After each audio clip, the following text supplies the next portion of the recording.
Ikseis, kur nesen bija ielikts video TikTokā un pārējos sociāli medijas, kad apgriezienī viņam bija pa lielu un neizēja tehniski atskatē, bet klients nolēmē atbraukt pie manis un pārbūdīt viņam arī jaudu, kā māšanā saču godā. Tātad mēs viņu uzlikam uz jaudas stenda un skaties. Zila līnija ir tas, kas bija čipots iepriekš, un sarkanā līnija tagad mūsu pārtaisīts fails.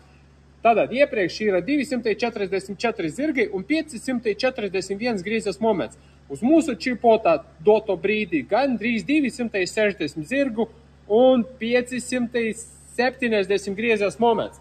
Mašina kādreiz kaut kur bija čipota bez jaudas stenda, bez datalogiem.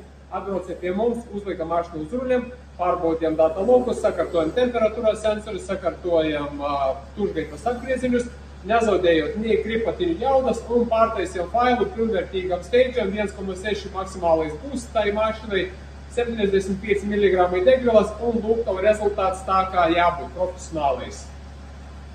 Un tā, ja tev vajag profesionālu labus čipu, pieteicies pie mums, sakārtosim. Jauku dienu, čau!